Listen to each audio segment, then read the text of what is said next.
Señale de lo siguiente, lo más importante en el diagnóstico de los trastornos del equilibrio. La audiometría, bueno, en caso el vértigo sea en un trastorno de equilibrio, estemos pensando sea de origen periférico, ¿no? Y haya alguna alteración en la audiometría, nos puede ayudar, pero generalmente los trastornos del equilibrio los debemos estudiar desde otro tipo de connotación, ¿no? La impedanciometría y la videonistagmografía, que van a ser elementos que van a acompañar, por ejemplo, un trastorno vertiginoso, un trastorno de la postura, ¿no? La anamnesis y la exploración clínica, creo que para toda patología, si uno hace una buena anamnesis, una buena historia clínica y una buena semiología, vamos a llegar al diagnóstico, ¿no? La resonancia nuclear magnética, bueno, no mucho. Entonces la anamnesis y la exploración clínica nos va a ayudar en el diagnóstico de trastornos del equilibrio, ¿no?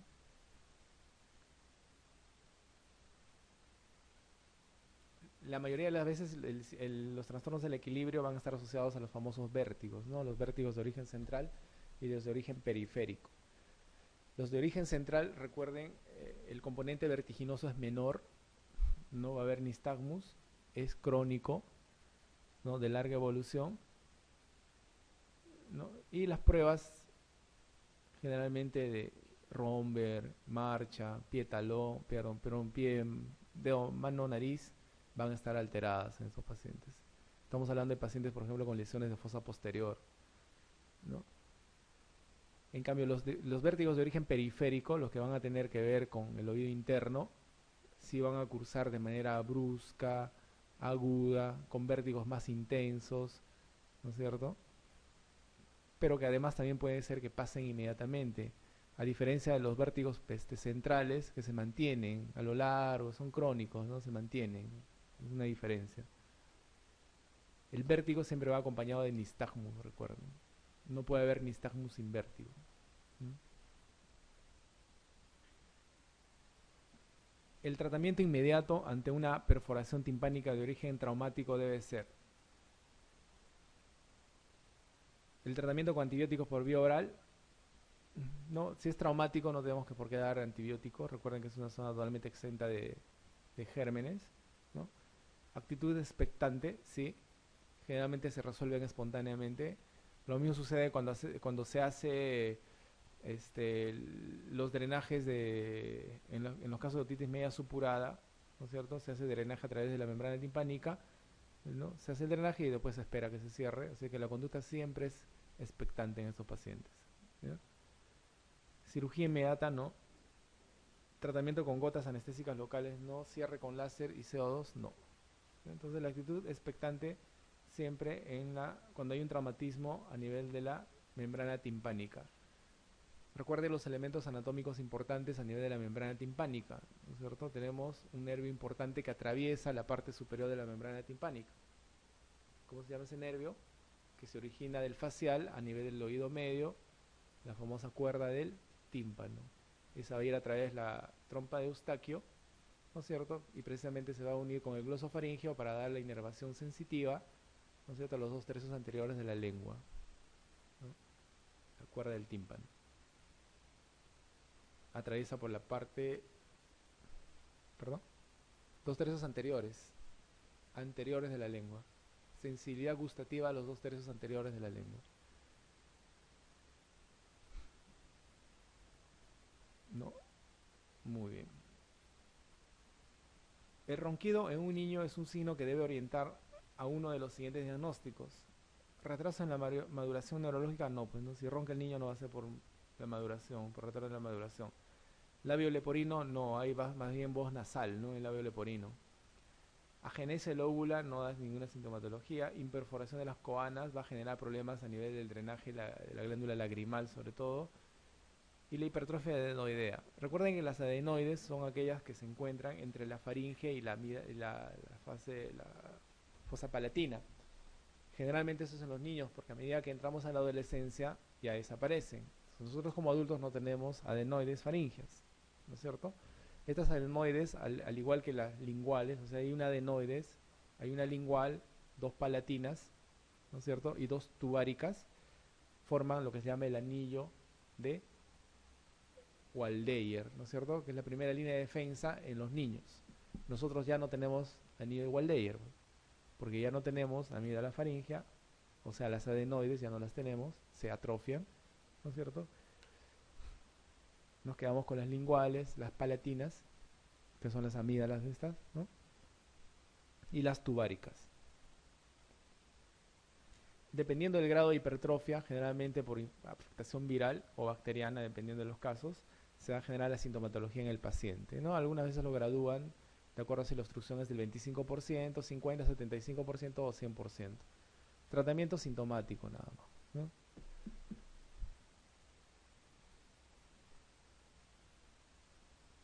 Entonces, el ronquido del niño, una hipertrofia adenoidea. Un ring negativo es compatible con... Recuerden que el ring es una prueba biauronal que nos sirve para identificar el tipo de hipoacusia que vamos a tener en el paciente. Las hipoacusias pueden ser de dos tipos. Una hipoacusia de transmisión o de conducción y una hipoacusia de percepción o neurosensorial.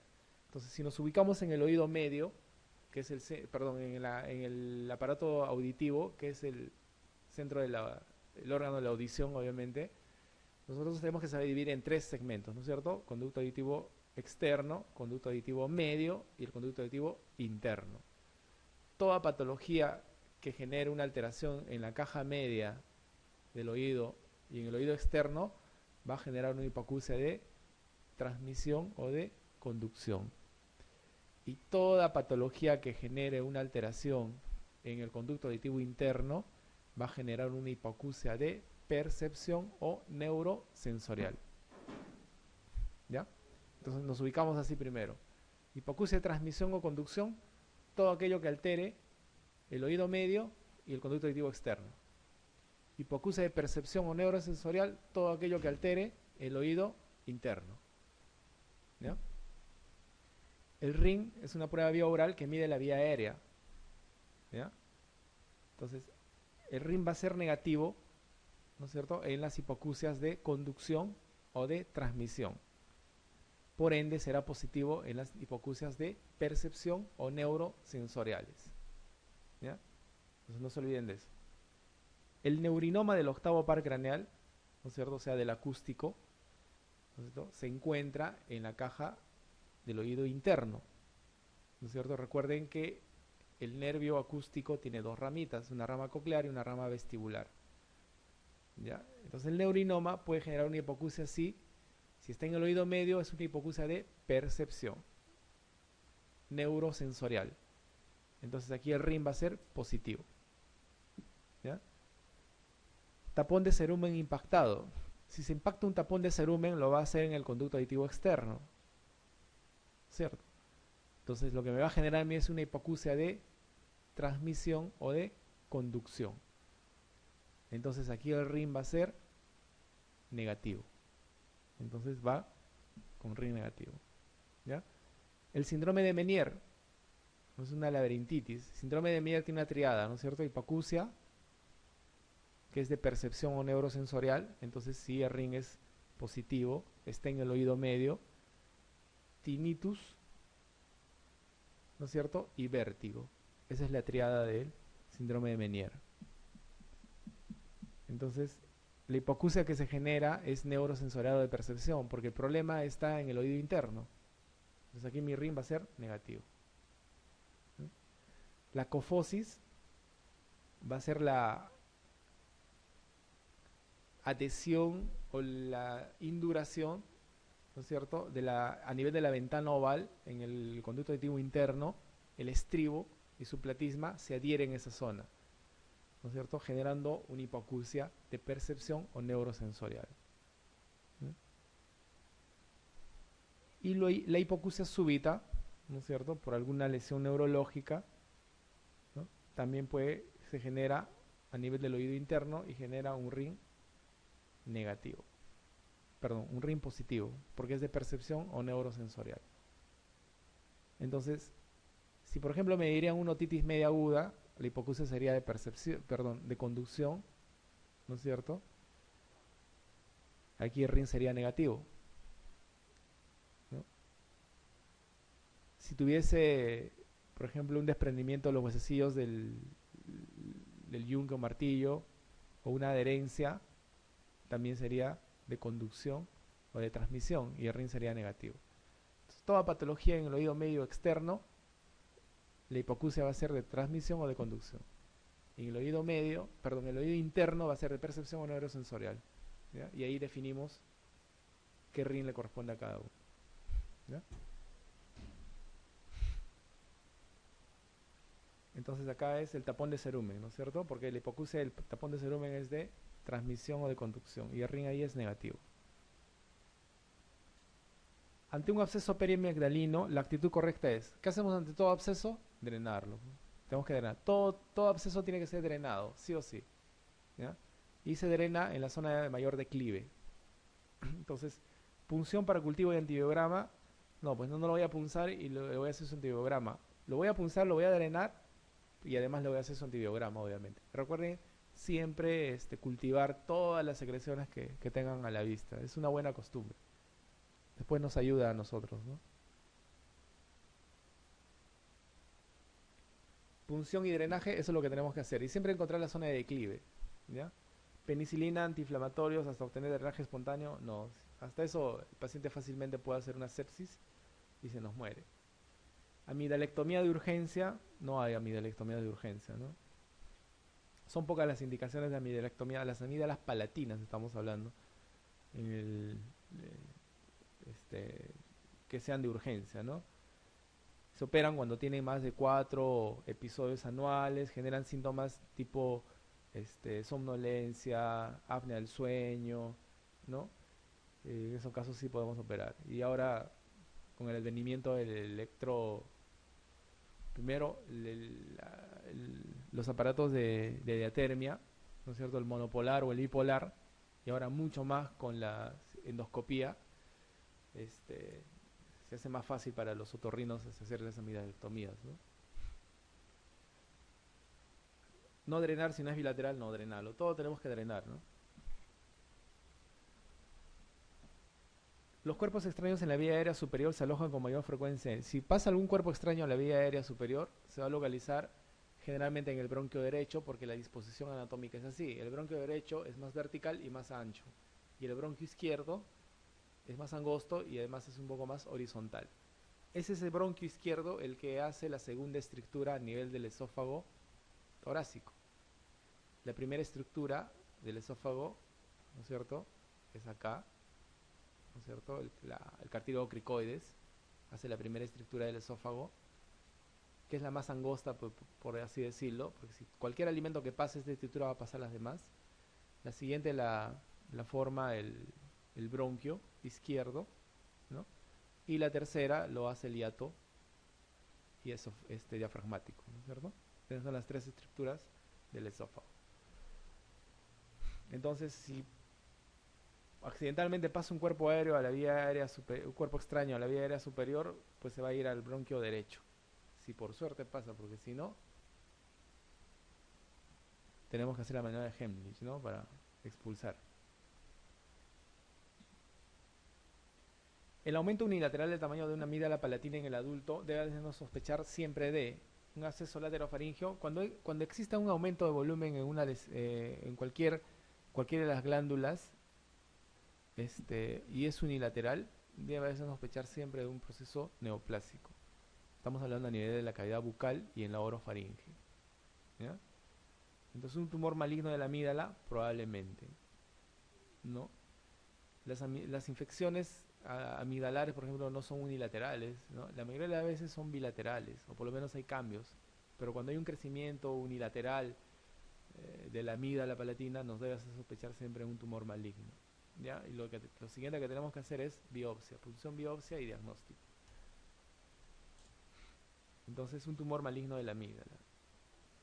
No son muy frecuentes, pero tenemos que hacernos sospechar, ¿no?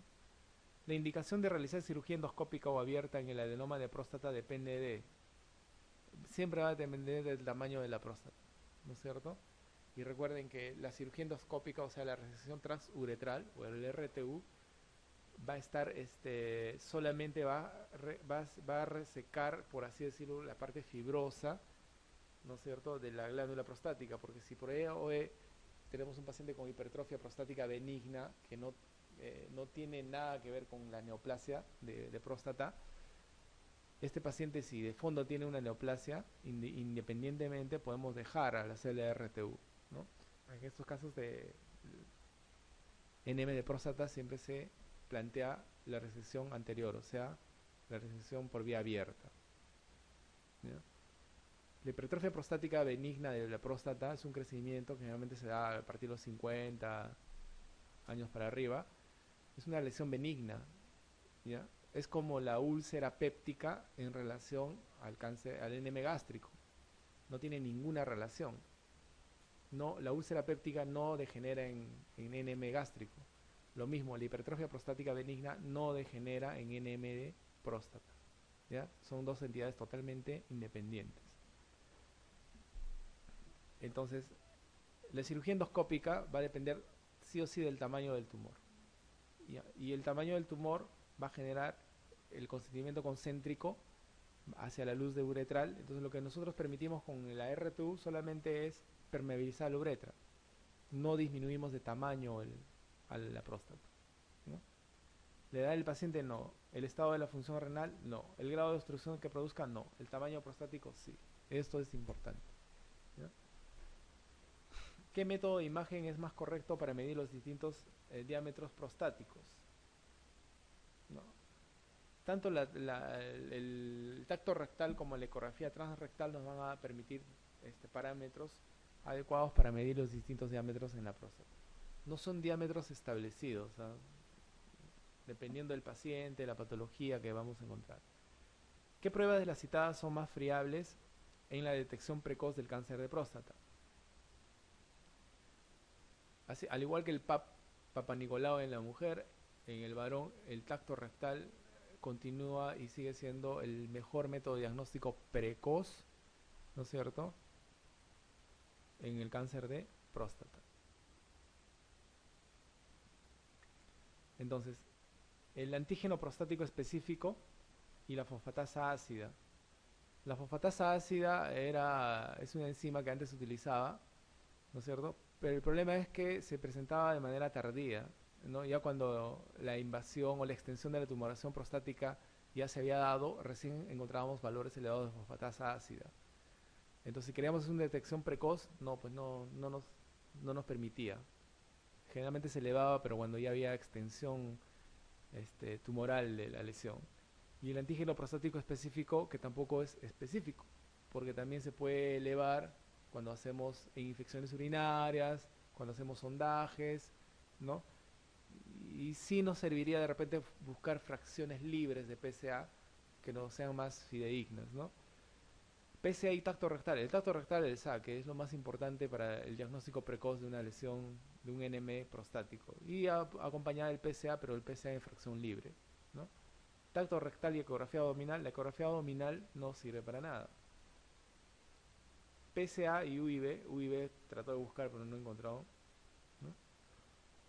Tacto rectal y fosfatasa ácida. La fosfatasa ácida sobre todo con lesiones ya avanzadas, ¿no? No es muy específica. Ya no se usa la fosfatasa ácida.